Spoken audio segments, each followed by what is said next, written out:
Cambodia is dangerous. There is no food, there is no transportation, there is no internet, everyone is poor. Did I forget something? Did you hear the same thing about Cambodia? Because I did, and it kinda stopped us from visiting the country a few years ago. So I want to make this video to share the truth about Cambodia, to tell you more about what maybe other people don't show much, and just to share the truth that tourists or people who travel to this country need to know, because a lot of information you see around the internet is not true and it's not fair. And obviously I didn't live in Cambodia for a few years to tell you the whole picture, but we spent in Cambodia 2 months, and actually it's enough to share more information about the country from the perspectives of the tourists. So let's talk about 5 main stereotypes about Cambodia. Let's go.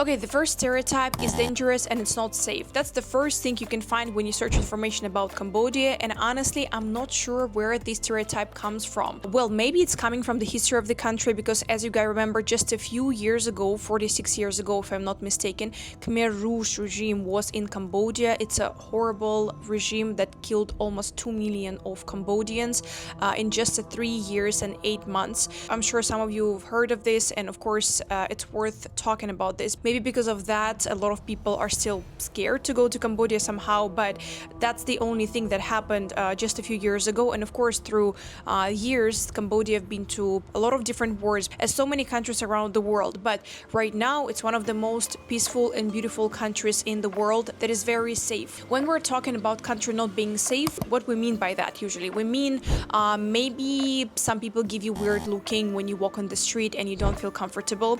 Well, thefts, like pickpocketing, maybe someone can steal your phone, maybe someone can steal your money out of the hotel. Usually we mean this stuff. So none of that happened in Cambodia with us. For 2 months we stayed there, and actually it was quite the opposite. We felt very safe. So of course, when it comes to big cities, the situation may be different, because I mean, like in every big city around the world, maybe there is a chance of pickpocketing or something, like in big subways like in Istanbul and Barcelona. There are so many different places around the world, but we don't speak much about it. I'm not sure why everyone is focused about Cambodia. But honestly speaking, during the 2 months we spent in there, we did not have any single time when someone tried to steal anything from us, or we felt not safe. Cambodian mentality is quite peaceful and people are very nice. So I'm not saying it cannot happen in Cambodia at all, but I mean, in the same way it can happen in any country around the world.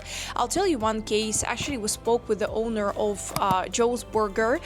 This is just a burger place in Siem Reap, and the owner of this place is British. He came to Cambodia around 10 years ago, if I'm not mistaken, and we were actually speaking about this topic with him, and he mentioned only in Cambodia a woman can walk on the street alone in the night and no one is gonna talk to her, and the guy is living there for 10 years plus.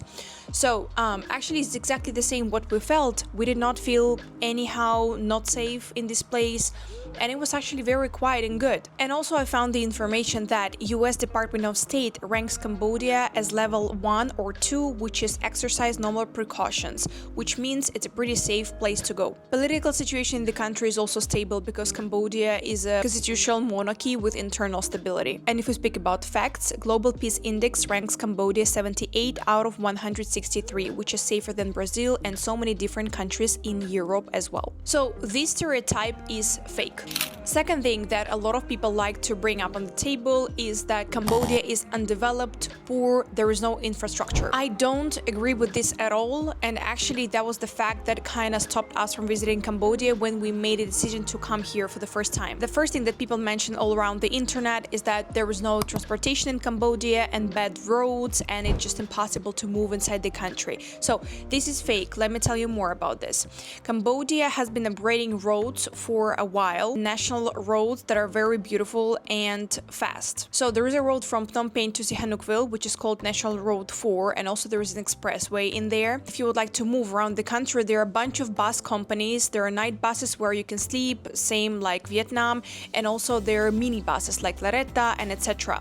So there are a bunch of different companies that allow you to book bus or ticket, and you can travel everywhere you want in Cambodia. So there is no any issue of getting around the country. If you would like to move in the city, always use Grab, Pass app, Tada, and other apps that are amazing to use inside the country. Or if you would like, you can also rent a scooter or the car, so there is no any issue with that. And I guess a lot of people, when they mean that Cambodia is not developed road-wise, maybe they mean rural areas, because we traveled a lot by local buses, especially from the capital of Cambodia, Phnom Penh, to Siem Reap. We actually took a minibus for locals and we were stopping in all the small cities around Cambodia. The trip took almost 8 hours. I mean, yeah, some roads in the villages, they need some improvements, but I guess like everywhere in the world, I'm not sure why we highlight that so much. In some rural areas, due to very difficult climate in Cambodia, rural houses can have lack of electricity sometimes, but it's more local issues rather than tourists. I'm not sure if you're gonna stay in a local house somewhere in the village far away from the touristic attractions. Also, if we speak about bad transportation, usually people mean that there are no airports in the country.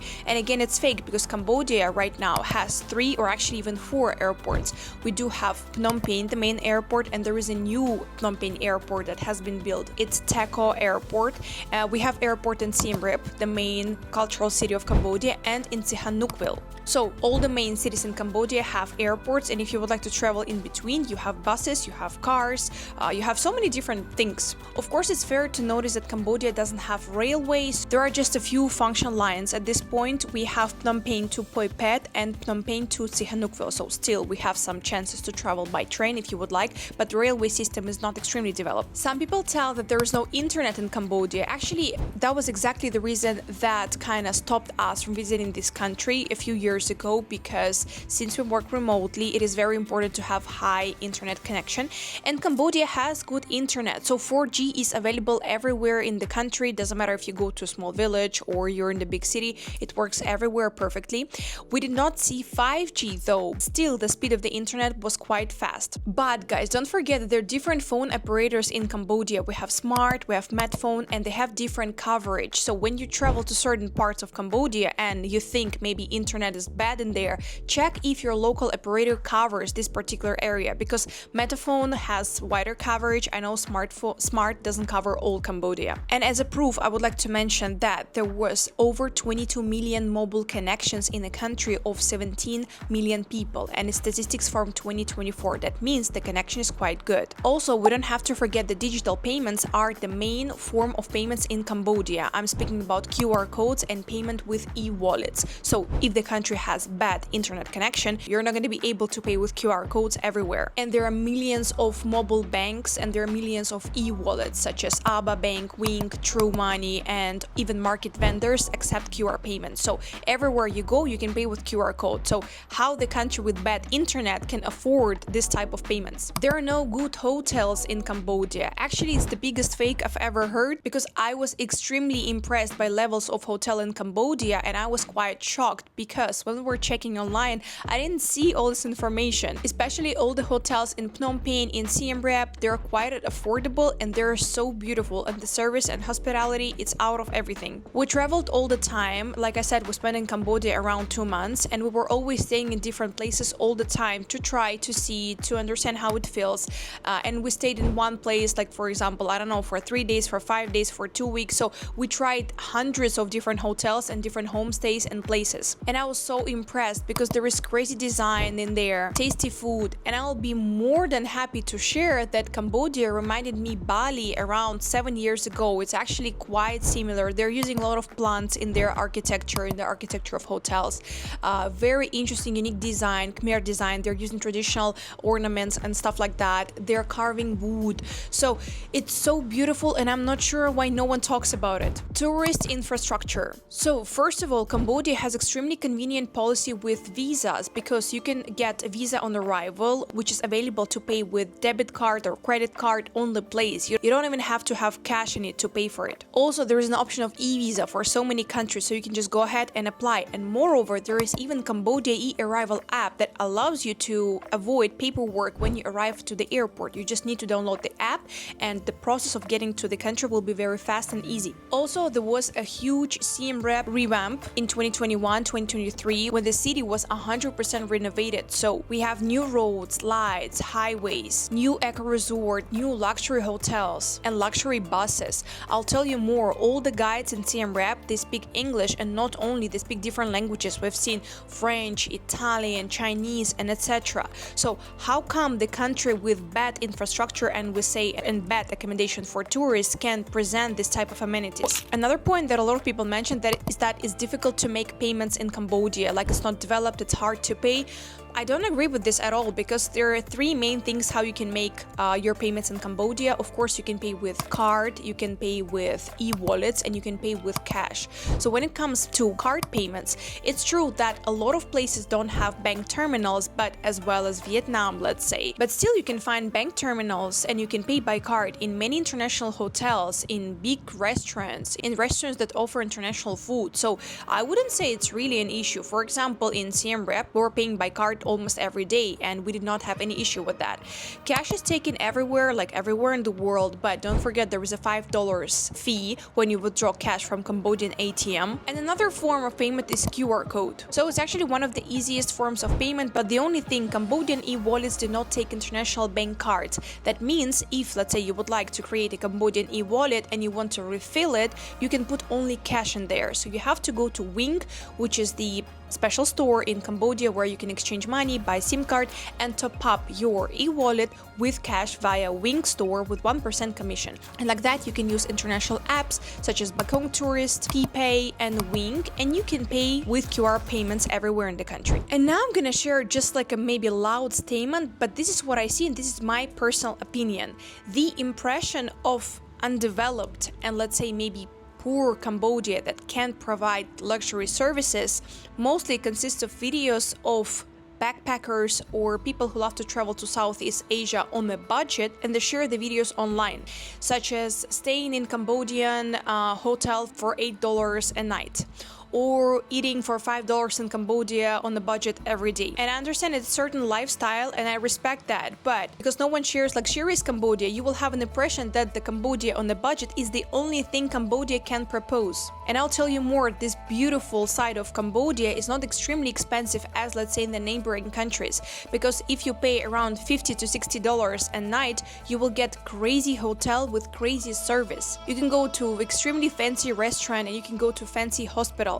When I saw the first time hospitals in Cambodia, I was so impressed because once again, no one shows it. Another thing that a lot of people share is that Cambodians are poor. I am very sorry, my Cambodian friends, for mentioning this, but this is what a lot of people tell, and I want to open your eyes on that. The short answer is no, it's not true. So first of all, since 1990, Cambodia is one of the fastest growing economics in Asia. And we don't have to forget that we have big cities and small cities. So when it comes to big cities, you will see luxurious malls, very expensive cars, and a lot of tech startups. And when it comes to rural areas or extremely small cities, of course, surely you will see more agriculture and agricultural jobs. And when it comes to definition of poor, my friends, you don't have to forget that what media calls poverty might be simply someone else's lifestyle. I'll give you an example outside Cambodia. We were traveling in Algerian Sahara and we've seen Tuareg tribes. Tuaregs are a nomadic nation of Sahara. A lot of them, they live in houses in the middle of desert. The houses are made of clay and there is no floor. There is a sand instead of floor. They wear a long jalaba and also they cover their faces with scarves. Will you consider someone poor if his house is made of clay and there is no floor on the floor, there is just sand? But at the same time, they drive crazy cars that cost thousands of dollars, meaning they have different values and different things that are important to them, and different definition of being rich. So if you take a Gucci bag, a definition of richness, let's say, and give someone from Tuareg tribes in Sahara, will he take it? Will he understand it? Will he use it and define it as being rich? Not really. So if you see a Cambodian who has his family house, his own rice field, grows vegetables by himself, using scooter instead of a car because it's just more convenient because some roads in the countryside are very narrow, do you think he is poor? Do you know how much a rice field costs? So what I'm trying to tell over here, don't judge. Of course, salaries in the country are different. It can vary from $150 to $350 a month if you work in the customer service or construction, but people in urban areas and government job make from $400 up to $1,000 $100 plus, but at the same time, the same level of salaries can be found in Eastern Europe, Latin America, North and Central Africa. Guys, Cambodia is a developing country, and just by thinking about the fact that just 46 years ago, 2 million of population was literally killed, and despite colonial and emotional damage, the country is standing up from its knees with the head proudly risen and grows so fast that just think about this, there is a huge rapid growth of urban development in Phnom Penh and Siem Reap. There is a growth in tourism. Thousands of people visit this country every day. There are thousands of online businesses and technical startups. Real estate is growing. Health and education grows. So this is something we should be so proud of and clap to Cambodia with both our hands. And another stereotype is that the food is bad in here. Or I've also heard of definition it's the same like Thailand or Vietnam or same like in Southeast Asia. Huh? Okay, well, it's fake. So of course Cambodia has local food, Khmer, and international cuisine. So when it comes to local food, there are plenty of different dishes that you as a foreigner can love. Don't forget to try fish amok. It's an amazing fish in coconut milk and leaves. Lok lak, a beef cooked in a very tasty sauce. Khmer red curry, and don't forget to try Khmer barbecue. And if you speak about local chains, Cambodia has amazing coffee. Don't forget to try Brown Roastery chain, Khoi Te for bubble tea, and of course the Kasi Cambodia, Cha Time Cambodia, Star Coffee, and Brown Coffee. These are main chains in Cambodia that are so amazing. And honestly speaking, Cambodia has one of the best international cuisines I've ever tried in Southeast Asia. I'm not kidding, it's not exaggeration, you just have to go and try. There are tons of fancy Japanese restaurants, well, partly because of the history, but the fact stays a fact. Italian cuisine, Korean cuisine, Greek, and if you're searching for halal food, there are tons of Syrian, Lebanese restaurants. So if you would like to immerse the culture and eat local food, you have this chance. You have plenty of restaurants like that. And in case you don't want to change your habits and just eat something Western, you have plenty of places. And I'll tell you more, because a lot of expats move to Cambodia and open their restaurants. The quality of the food, the quality of international food is out of everything. It's extremely tasty, even more tasty than in your country. Another thing connected to food is that Cambodian eats insects like bugs, snakes, and etc. Well, you can find like fried tarantulas and crickets on the street food stalls, but guys, you must understand that it's coming from shortages of food in past. Like I said, just 46 years ago, the country went through the huge genocide. So of course it stays as a part of the cuisine, but it's very rare that people buy this type of insects and they cook them at home and it's the only food they eat. Of course, no one does that. And once again, you can choose what you want to eat. If you want to try a fried tarantula on the street, good for you. If you want to go to an amazing Greek restaurant and eat shawarma or something like this, it's also up to you. Stereotype number 4. It's a country for one day and the only thing you can see there is Angkor Wat. Well, it's fake. I actually made a separate video on that and I explained the whole list of places you need to see in Cambodia, and you can just click on this link and watch the whole video. But did you guys know that Cambodia has its own Maldives? I'm speaking about Koh Ron and Koh Ron Samlim Islands. Or actually, Cambodia has a huge city with skyscrapers and casinos. I'm speaking about the Sihanoukville. And definitely you have Phnom Penh, which is also amazing city with vibrant vibes. And definitely you have Siem Reap, the heart of Cambodia, with famous Angkor Wat. So the biggest mistake that people make when they come to Cambodia is that they come just for a few days. To me, it's mind-blowing because once again, we spent 2 months there and we didn't see nearly 5% of everything they had.